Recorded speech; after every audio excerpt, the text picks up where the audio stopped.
لله نحمده ونستعينه ونستغفره ونعوذ بالله من شرور أنفسنا ومن سيئات أعمالنا من يهده الله فلا مضل له ومن يضلل فلا هادي له وأشهد أن لا إله إلا الله وحده لا شريك له وأشهد أن محمدا عبده ورسوله يا أيها الذين آمنوا اتقوا الله حق تقاته ولا تموتن إلا وأنتم مسلمون يا أيها الناس اتقوا ربكم الذي خلقكم من نفس واحدة وخلق منها زوجها وبث منهما رجالا كثيرا ونساء واتقوا الله الذي تساءلون به والأرحام إن الله كان عليكم رقيبا يا أيها الذين آمنوا اتقوا الله وقولوا قولا سديدا يصلح لكم أعمالكم ويغفر لكم ذنوبكم ومن يطع الله ورسوله فقد فاز فوزا عظيما أما بعد فإن خير الحديث كتاب الله وخير الهدي هدي محمد صلى الله عليه وسلم وشر الأمور محدثاتها وكل محدثة بدعة وكل بدعة ضلالة وكل ضلالة في النار أعوذ بالله السميع العليم من الشيطان الرجيم بسم الله الرحمن الرحيم ففروا إلى الله إني لكم منه نذير مبين اللہ رب العزت کا بے پایا شکر احسان اور اس کا کرم، اس کی نوازش جس رب دو جہاں نے ہمیں اور آپ کو رمضان کا مبارک مہینہ نصیب فرمایا، روزہ رکھنے، قیام اللیل کرنے، تلاوت قرآن مجید اور بعد خوش نصیبوں کو اعتکاف میں بیٹھنے کا اللہ رب العزت نے سنہری موقع عطا فرمایا۔ اللہ کے اس فضل و کرم پر ہم اس کا جتنا بھی شکر ادا کریں کم نہیں کر سکتے۔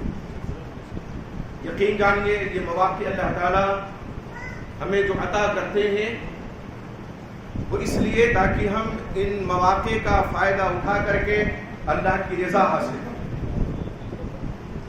عید کے خطبے میں بہت زیادہ لمبی چوڑی باتیں نہیں کی جا سکتی ہیں، آپ اتنا سمجھیں کہ پورا ایک مہینہ ہم نے جو عبادت میں بسر کیا ہے، یہ ایک مہینہ اللہ نے ہمیں عطا کیا باقی کے 11 مہینوں میں بیدار رہنے کے لیے، تاکہ عبادت کے لیے ہمیشہ اپنے آپ کو تیار رکھیں، ہم اللہ کی طرف لوٹیں، اللہ کی طرف بھاگیں، اللہ رب العزت کی پناہ میں جائیں۔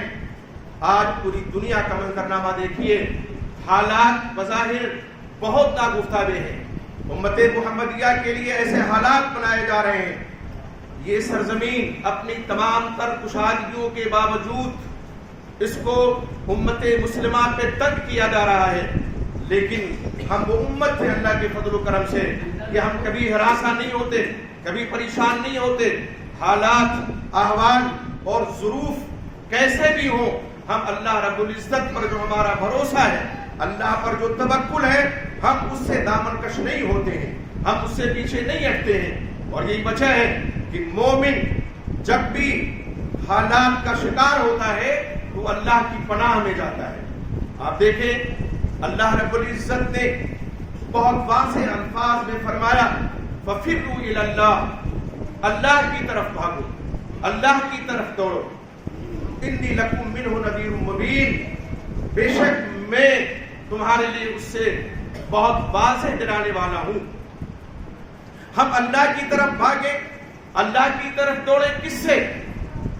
گناہ سے بھاگے نیکی کی طرف، معصیت سے بھاگے نیکی کی طرف، عذاب سے بھاگے رحمت و رافت کی طرف، اللہ رب العزت کی نافرمانی سے بھاگے اس کی اطاعت و فرما برداری کی طرف۔ اور حالات جب بظاہر بہت ناسازگار ہو جائیں تو ہم اللہ کی پناہ میں پہنچیں، اللہ کے حضور حاضر ہوں۔ اور یہ مہینہ جو گزرا ہے، اس مہینے نے ہمیں صبر کا درس دیا ہے، ثبات کا درس دیا ہے، استقامت کا درس دیا ہے۔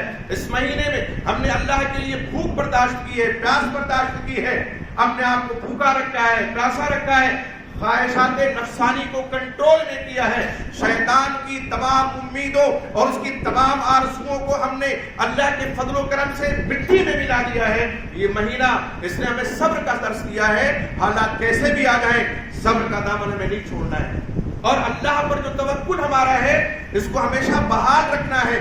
عید کا یہی پیغام ہے، روزوں کا یہی پیغام ہے، اس مبارک مہینے کا جو ہم سے رخصت ہو گیا یہی پیغام ہے۔ حالات کیسے بھی کیوں نہ ہو ہم اللہ پر اعتماد رکھیں، اللہ پر توکل کریں اور اللہ سے التجا کریں، اللہ سے فریاد کریں۔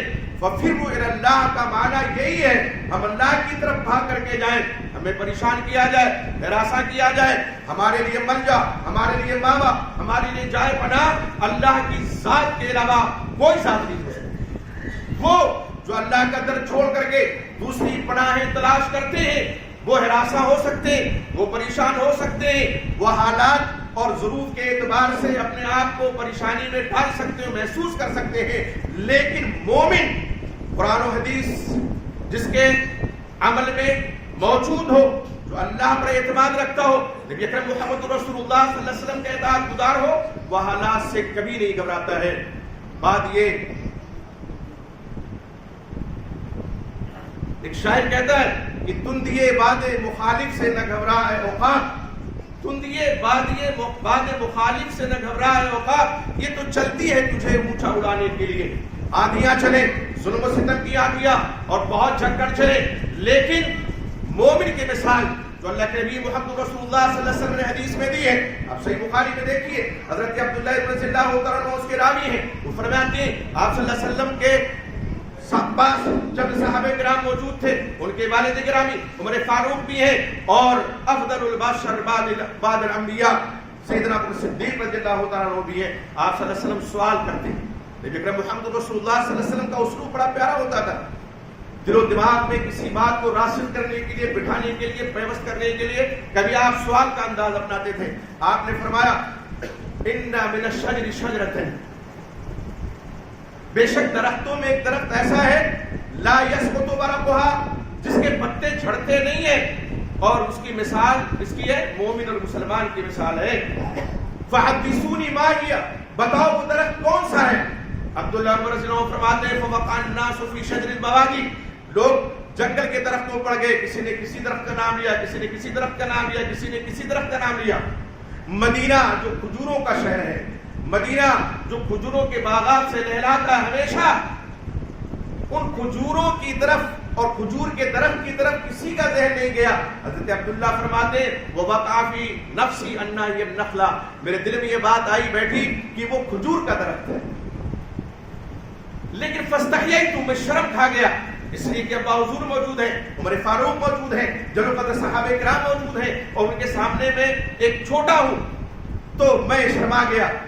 پھر صحابہ کرام جب تمام درختوں کا نام لے چکے اور کسی نے کھجور کا نام نہیں لیا، ہوتا ہے نا کہ یہ تو یہی ہے، ہمارے شہر میں ہے، ہو سکتا ہے اس کے بارے میں آپ نے پوچھا ہو، تو لوگوں نے کہا اللہ کے رسول آپ بتائیے، آپ نے فرمایا یہ نخلا، وہ کھجور کا درخت ہے۔ ہماری مثال آپ کی مثال کھجور کے درخت کی ہے۔ جو لوگ ادھر سے آئے ہوں گے 4-5 درخت لگے ہوئے ہیں، آپ دیکھیے جو پتے سوکھ جاتے ہیں ان کا رشتہ پیڑ سے درخت سے نہیں ٹوٹتا ہے۔ باد مخالف چلے، آندھیاں آئیں یا خزاں کا موسم آ جائے اور درخت کے پتے تو جھڑ جاتے ہیں، لیکن کھجور کا درخت ایسا درخت ہے، اس کے پتے ایسے پتے ہیں کہ سوکھنے کے باوجود ان کا رشتہ اس درخت سے نہیں ٹوٹتا ہے۔ ہماری مثال اللہ کے نبی محمد رسول اللہ صلی اللہ علیہ وسلم کی اتنی پیاری مثال دی ہے، اس لیے حالات سے گھبرانے کی ضرورت نہیں ہے، حالات سے گھبرانے کی ضرورت نہیں ہے۔ اللہ پر اعتماد رکھیے، اللہ پر توکل رکھیے، اور یہ یقین جانیے کہ شر سے خیر کا سوتا پھوٹتا ہے۔ آج اللہ کا فضل و کرم ہے، آپ کے نورانی چہروں کو دیکھ کر کے دل خوشی سے بلیوں اچھلتا ہے۔ ایک وقت وہ تھا کہ ہم ترستے تھے کہ ہماری 2 صف پوری ہو جائے، ایک وقت وہ تھا 2009 میں اکتوبر کے مہینے میں اس مسجد پہ ہمارے بھائیوں نے خود حملہ کیا، غیروں سے کیا شکوا کرے، گھر پہ ہمارے گاڑی ہماری توڑی، سب کچھ کیا، ہم نے نہ ان پر ظلم کیا نہ زیادتی کی، ہم نے صرف پریس کانفرنس میں اتحاد ملت کے نام سے، آپسی بھائی چارہ کے نام سے ایک پریس کانفرنس 2 گھنٹے کی بلائی، اور آپ دیکھیں وہ دن ہے اور آج کا دن ہے۔ ہماری مسجدیں اپنی تنگ دامانی کی شکایت کرتی ہیں کہ ہم تو تنگ ہو گئے، ہمیں اور کچھ زیادہ ہونا چاہیے۔ یہ اللہ کا فضل ہے، یہ اللہ کا احسان ہے۔ حالات سے مراد بناتے اور حالات کا رونا روتے تو شاید اللہ کی نصرت نہیں آتی، شاید اللہ کی تائید نہیں آتی، شاید اللہ کی مدد نہیں آتی، لیکن حالات سے گھبرانا مومن نہیں سیکھتا ہے۔ ہم آپ کو لفظوں میں نہیں بیان کر سکتے مجھے ذاتی طور پر کتنا ہراساں کیا گیا اس وقت اور کس طرح شکایت کی گئی، لیکن اللہ پر بھروسہ تھا، موت پر یقین تھا، اور اللہ، لیکن ہم نہیں چاہتے کہ اور بھی کوئی پریشانی میں اس طرح مبتلا ہو. اس لیے دعوت کا کام حکمت سے ہونا چاہیے, اور ہم نے حکمت کا دامن ہمیشہ تھامے رکھا ہے, ہمیشہ. لیکن اس حکمت کو بھی لوگ نہ سمجھیں تو اس کا قصور ہے.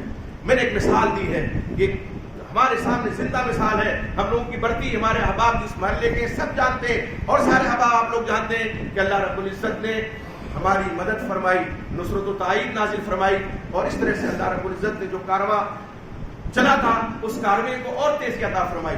تو یہ جو حالات موجودہ ہیں پوری دنیا کے اور اس یہاں کے بھی, ان سے گھبرانے کی ضرورت نہیں ہے. ہو سکتا ہے کہ ابھی تک ہماری مسجدیں آباد نہیں ہوتی تھی جس طرح آباد ان کو ہونا چاہیے تھا.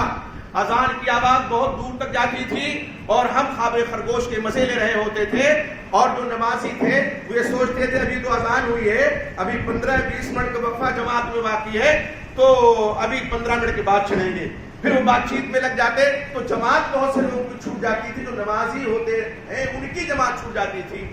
ہو سکتا ہے تیسری وجہ سے ہمیں یہ فکر لاحق ہو, اور اسمارٹ فون سب کی جیب میں تقریباً موجود ہے, اذان کی آواز یہاں سے بھی آپ لے سکتے ہیں, اور ہمیں یہ فکر لاحق ہو کہ یہ پتہ نہیں اذان کی آواز تو آ نہیں رہی ہے, چلو کشاں کشاں کھنچتے ہوئے مسجد کی طرف چلو.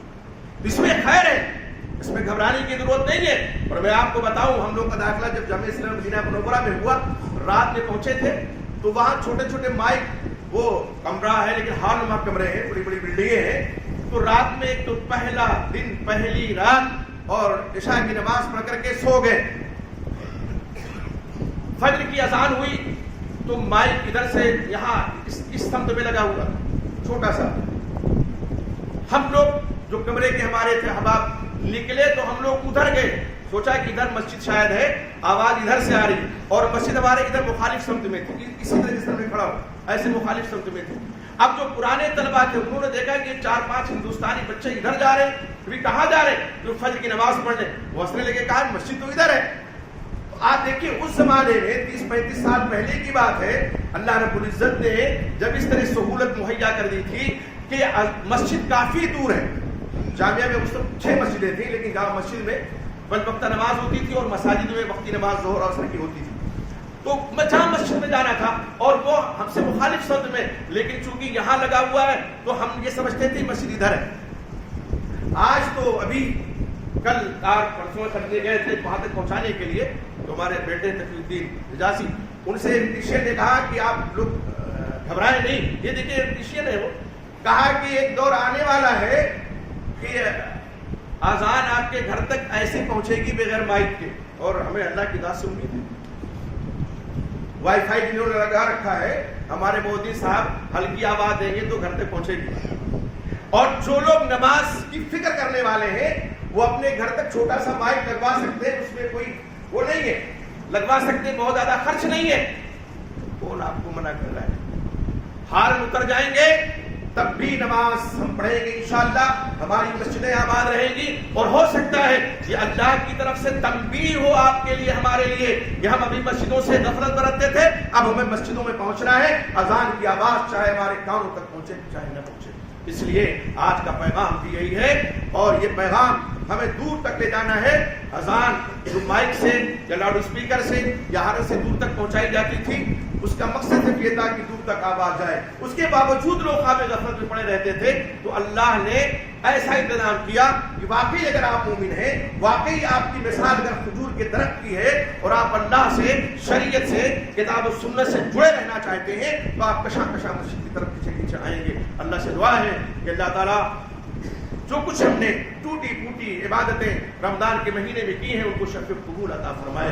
ہماری مائیں بہنیں, بیٹیاں, بہویں جنہوں نے باقاعدہ طور پر ہمارے آپ کے لیے سحری اور افطاری کا انتظام کیا ہے, سب سے زیادہ یقیناً ہم سے زیادہ نیکیوں کی بھی مستحق ہیں اور تعریف کی بھی مستحق ہیں. اللہ تعالیٰ ان کی خدمات کو قبول فرمائے. اللہ رب العزت نے جس طرح ہمیں یہ پورا مہینہ عطا کیا ہے, اللہ کرے کہ ایسے مہینے ہماری زندگیوں میں بار بار آئیں, اور ہم اللہ رب العزت کو راضی کرنے کا سامان پیدا کریں. اللہ ہم تیرے عاجز البادہ بندے, گنہگار ہیں, سیاہکار ہیں, لیکن میرے مولا تیرے در سے وابستہ ہے. اللہ ہمارے گناہوں کو معاف فرما, ہماری لغزشوں کو معاف فرما, ہماری خطاؤں کو معاف فرما. یقیناً اللہ ہم بہت گنہگار ہیں, بہت سیاہکار ہیں, لیکن آزمائش کو جھیل نہیں سکتے. اللہ ہمارے ایمان کو تازگی عطا فرما, ہمارے ایمان کو جلے عطا فرما, ہمارے ایمان میں اضافہ فرما دے. اللہ میں قوت و توانائی عطا فرما دے. اللہ رب العزت تمام ابتلاءات, تمام آزمائشوں اور تمام امتحانات سے ہم سب کو معمور محفوظ فرما دے. اللہ رب العزت یہ عید کا دن ہے, یہ خوشی کا دن ہے. اس خوشی کے دن میں بھی ہمیں ایک احساس ہے کہ مبارک مہینہ گزر گیا ہے. اس لیے اللہ تجھ سے التجا ہے کہ یہ مبارک مہینہ ہماری زندگیوں میں بار بار آئے. ہمیں وہ نوجوان جو غفلت کا شکار تھے, جنہوں نے روزہ نہیں رکھا, اللہ ان کو توفیق عطا فرما وہ توبہ کریں. چھوٹے ہوئے روزے تو قیامت کی صبح تک اگر جان بوجھ کر کے کسی نے روزہ توڑا ہے تو کتنے روزے کیوں نہ رکھ لے, اس روزے کے برابر وہ نہیں پہنچ سکتا ہے جو فرد روزہ گزر گیا رمضان کے مہینے میں. تو اللہ توفیق عطا فرما کہ وہ آئندہ جو مہینہ آئے رمضان کا وہ روزہ رکھیں, مسجدوں کو آباد کریں, اللہ ہمیں نمازی بنا دے. اللہ ہماری صفوں میں اتحاد و اتفاق پیدا فرما دے. اللہ ہمارے دلوں میں اگر کسی مومن بھائی کے تعلق سے کینہ ہے, کپٹ ہے, بغض و حسد ہے, تو اللہ رب العزت اس قلبی بیماری کا خاتمہ فرما دے. اللہ ہمیں باہم شیر و شکر فرما دے. اللہ جس طرح تو نے ہمیں یہاں اکٹھا کیا ہے, اللہ توفیق عطا فرما ہم تیری رضا پر کے جنت میں بھی اکٹھا ہو رہیں. اللہ ہمیں جن کے والدین یا والدین سے کوئی جو حیات ہے, اللہ توفیق عطا فرما, ان کی خدمت کر کے ہم تیرے رضا حاصل کر رہے ہیں. اللہ میں جن کے والدین یا والدین سے کوئی ایک وفات پا چکے ہیں, اللہ ان کی بار بار مغفرت فرما. اللہ میں جو مومن مرد مومنہ خواتین جن کی وفات ہو چکی ہے, اللہ رب العزت ان کے گناہوں کو معاف فرما, ان کی لغزشوں کو معاف فرما, اور اللہ ان کو جنت الفردوس میں اعلیٰ مقام عطا فرما. اللہ رب العزت تو ہی ہمارا حامی و ناصر ہے.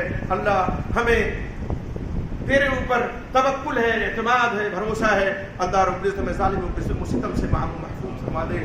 اللہ رب العزت وطن ہمارا پیارا وطن ہے, اس وطن میں ہمیں امن و امان کی زندگی عطا فرما. ہماری عزت و آبرو کی حفاظت فرما, ہماری جان ہمارے مال کی حفاظت فرما, ہماری اولاد کی حفاظت فرما. اللہ رب العزت امت مسلمہ کی حفاظت فرما. اللہ ظالموں کے ظلم و ستم سے ہمیں معمور محفوظ فرما دے. اللهم انا نجعلك في نحورهم ونعوذ بك من شرورهم. اللهم انا نجعلك في نحورهم ونعوذ بك من شرورهم. اللهم انا نجعلك في نحورهم ونعوذ بك من شرورهم. اللہ رب العزت جب تک اس دنیا میں زندہ رکھ, ایمان کی حالت میں زندہ رکھ, اور ہمارا جب خاتمہ ہو تو ہمارے لوگوں اشہد ان لا الہ الا اللہ واشہد ان محمدا عبدہ ورسولہ. آمین.